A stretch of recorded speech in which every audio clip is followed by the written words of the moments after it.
What's good, y'all? It's the Demouchets REACT, and we're back with another video. Who we got today, C? Today we're back with another American reaction. So excited about this video. If you're new to us and we're new to you, be sure to scroll down, hit that subscribe button, and turn on the post notification bell because we're on the road to 200K. And we cannot get there without you guys, all right? Join the family without further ado.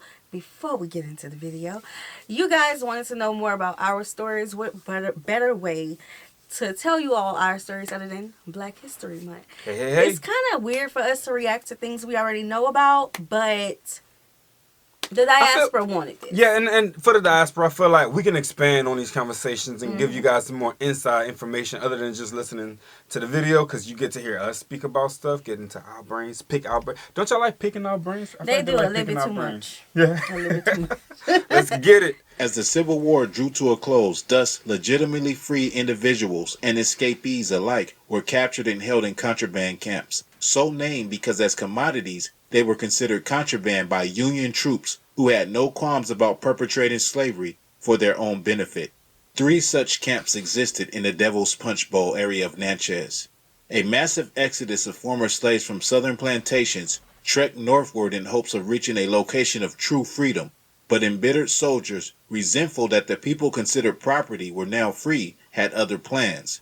Okay, so for those of you who do not know, the Civil War was a fight between the North and the Southern states, right, to end slavery. Of course, the Southern states didn't want to end slavery. Right.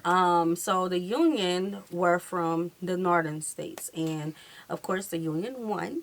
All right. So this is when he said the Union troops. Some people inside the Union had other plans. That is what he's speaking of. Facts. Let's get it.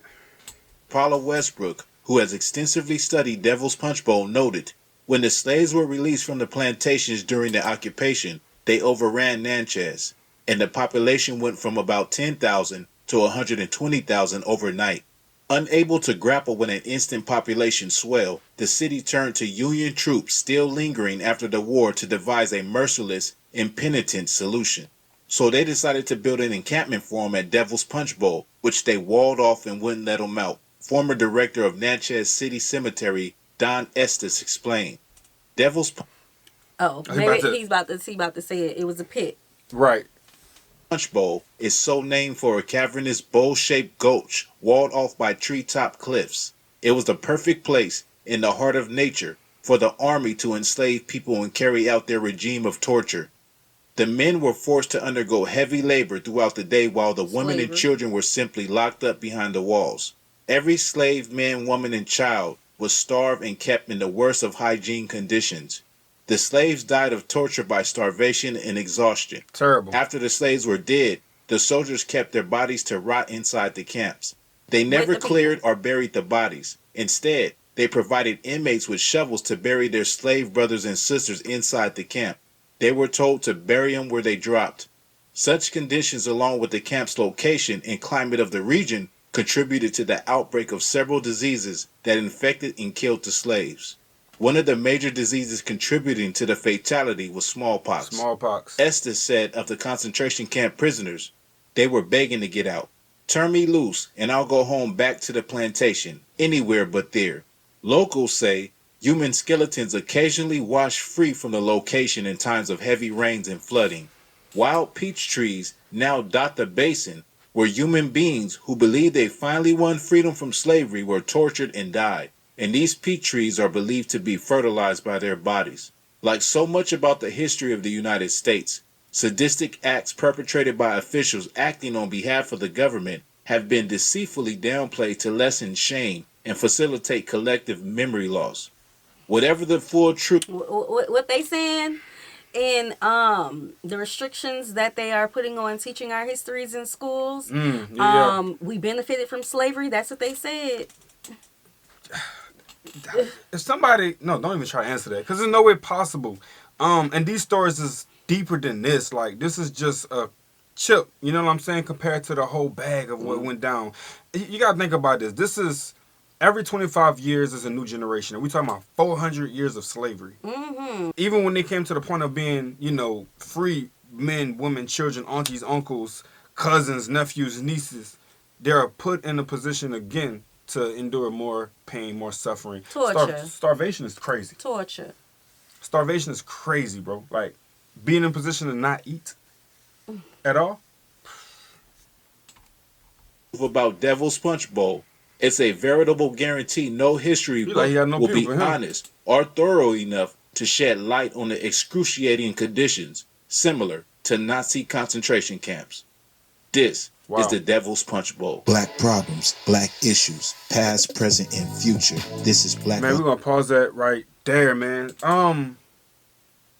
And this is why we should always speak about our history. Mm-hmm.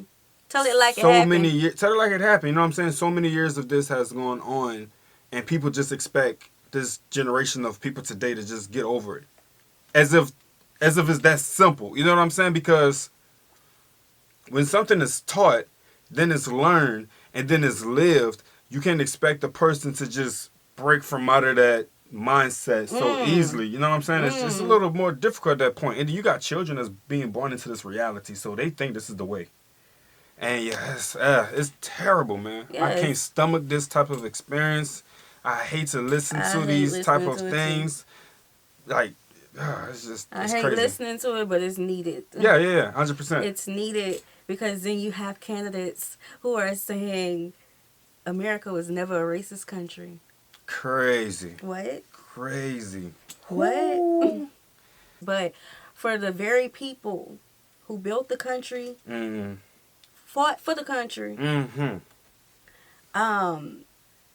built up many families. Finance this country. You might as well say that too. Because the money that was being made, like at one point, I think it was either tobacco or cotton. I think it was rice. But one of them really like hit the fan real, like multi-billion-dollar type of Cotton, industry. rice, you know what I'm saying? And tobacco. it was really financing all these families and these buildings and these corporations that it was building at this time. So corporations today may look incredibly big today, but you got to think about how it was then. You know what I'm saying? I mean, look at how they was living. These huge, 3-story buildings, mansions. So we built the White House. no, 100%. Literally, yeah. So true. All right, guys. Like the video, subscribe. We'll see you soon. Peace.